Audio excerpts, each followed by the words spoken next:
আসসালামু আলাইকুম সুপ্রিয় শিক্ষার্থী, ওয়েলকাম টু ম্যাথ পার্ক। আশা করি সকলে ভালো আছেন। আজকে আলোচনা করব অনার্স প্রথম বর্ষের ক্যালকুলাস 1-এর চ্যাপ্টার 3B অন্তরীকরণ থেকে এক্সাম্পল 33। এখানে বলা আছে সাইন ইনভার্স এক্স এর সাপেক্ষে x to the power sine inverse x এর অন্তরক নির্ণয় করতে হবে। এই এক্সাম্পলটি একটু ভিন্ন, অর্থাৎ আমাদের এখানে একটি মান দেওয়া আছে, আমাদের এই মানের সাপেক্ষে এই মানকে অন্তরীকরণ করতে হবে।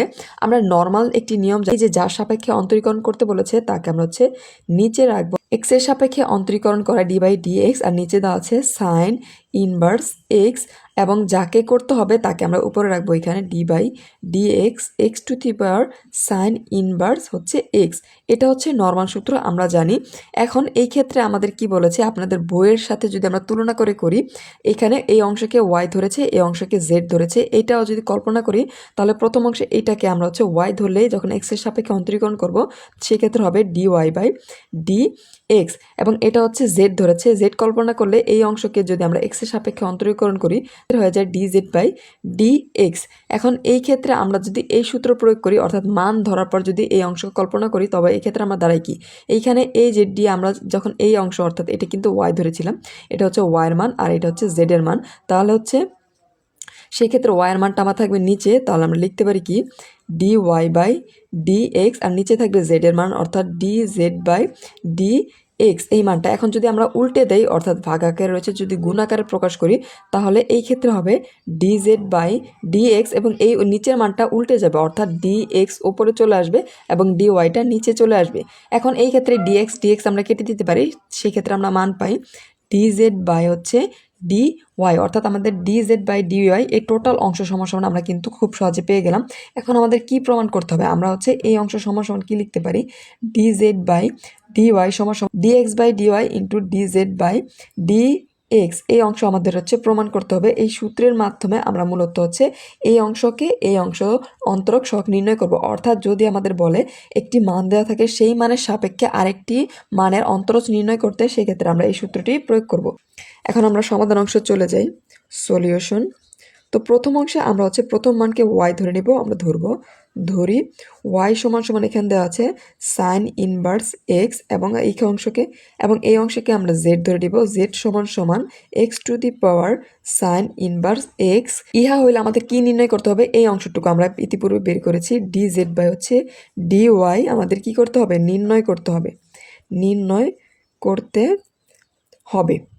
এখন আমরা যদি প্রথম অংশে এই যে ওয়াই অংশকে এক্স এর সাপেক্ষে অন্তরীকরণ করি, তাহলে এই ক্ষেত্রে আমাদের হয় কি d y by d x.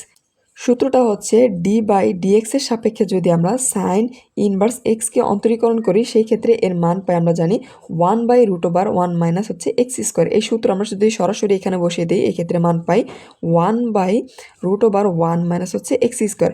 এই ক্ষেত্রে খেয়াল করুন, আমাদের এইখানে মান দেওয়া আছে কি, নিচে ডি ওয়াই বাই এবং ওপর ডি এক্স। এই ক্ষেত্রে আমাদের ডি ওয়াই ওপরে রয়েছে, আমরা কি ডি ওয়াইটা নিচে নিয়ে আসবো, এবং ডি এক্সকে ওপর নিয়ে আসতে হলে এটা আমরা উল্টে দিব। উল্টে দিলে d x by d y সমান এর মান দাঁড়ায় 1/√এক্স স্কোয়ার, এবং ওপরে যে 1 ছিল এই 1 নিচে চলে আসবে। আমরা জানি 1 দ্বারা যে কোনো সংখ্যাকে ভাগ করা হোক না কেন তার মান সেমই থাকবে।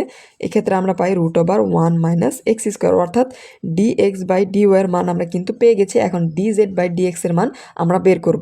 জেডকে এক্স এর সাপেক্ষে অন্তরীকরণ করলে d z by d x হয়। এক্ষেত্রে আমরা জেড এর মান দেওয়া ছিল কি x to the power sine inverse x. এখন আমরা এরকম একটি সূত্র জানি যে এটাকে যদি ইউ, এটা যদি ভি কল্পনা করি, সেক্ষেত্রে আমরা সূত্র প্রয়োগ করে দিতে পারি d x by d u, ওপরে যদি বি থাকে এই সূত্র আমরা জানি u v d by d x v ln you.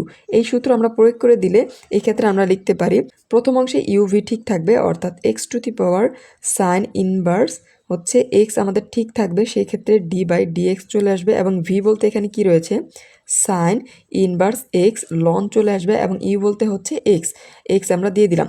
এখন দ্বিতীয় ক্ষেত্রে এই সাইন ইনভার্স এক্সকে আমরা ইউ কল্পনা করতে পারি, এবং লন এক্সকে যদি ভি কল্পনা করতে পারি, তাহলে আমাদের আরেকটি সূত্র আমরা জানি d by d x u v. সূত্র প্রথমে ইউকে স্থির রেখে আমরা ভিকে অন্তরীকরণ করব, এবং ভিকে স্থির রেখে আমরা অন্তরীকরণ করব ইউকে। এই সূত্র প্রয়োগ করে দিলে এই ক্ষেত্রে আমাদের মান দাঁড়ায় এখানে এক্স টু দি পাওয়ার, অর্থাৎ এর মান সাইন ইনভার্স এক্স, এবং এই ক্ষেত্রে ইউ বলতে এখানে কি রয়েছে সাইন ইনভার্স এক্স এবং অন্তরীকরণ করব ভিকেস লন এক্সকে আমরা অন্তরীকরণ করলে পাই 1/x প্লাস লন এক্সকে আবার স্থির রাখবো লন এক্স সাইন ইনভার্স এক্সকে অন্তরীকরণ করলে আমরা এই মানটা পাই তাহলে আমরা সরাসরি বসিয়ে দিব 1/√1 - x² আমরা বসিয়ে দিলাম।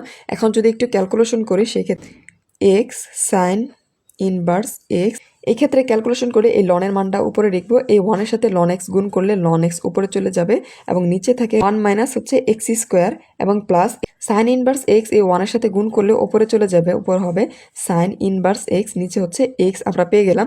এই যে মানটা পেয়ে গেলাম আমরা এই অংশ এখন আমাদের ক্যালকুলেশন করে বের করতে হবে কি অর্থাৎ এই dz/dy।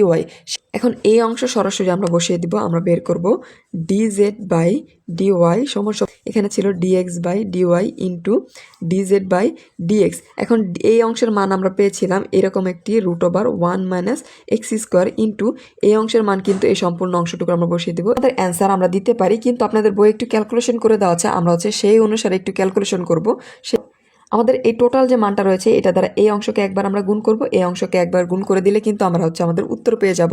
তাহলে এই ক্ষেত্রে আমাদের দ্বারাই 1 - x² dot x⁴ sine inverse x আর এখানে এই অংশ হয় লন x/1 - x² এই প্রথম অংশ। আবার যদি দ্বিতীয় অংশকে গুণ করি এখানের প্লাস চলে আসবে √1 - x² x⁴ sine inverse x আর এখানে এই অংশ হবে সাইন ইনভার্স এক্স আর এখান থেকে এক্স। এখন এই ক্ষেত্রে যদি একটু ক্যালকুলেশন করি সেক্ষেত্রে আমরা কি পাই এই অংশ দ্বারা এই অংশ আমরা কেটে দিতে পারি সেক্ষেত্রে আমাদের এই মানটা দাঁড়ায় x⁴ সাইন ইনভার্স এক্স আর ওপর থাকে লন এক্স আমরা লিখে দিলাম হচ্ছে লন এক্স। এখন এই ক্ষেত্রে খেয়াল করুন আমরা যদি এই অংশটুকু কমন নেই এটা কিন্তু সেম একবারে যদি আমরা কমন নিয়ে নেই সেই ক্ষেত্রে আমাদের দ্বারায় আমরা এই পাশে পাই লন এক্স আর এই পাশে আমাদের এই মানটা থাকে এবং এই মানটা আমরা যদি এর সাথে গুণ করে দেই তাহলে উপরে চলে যাবে 1 -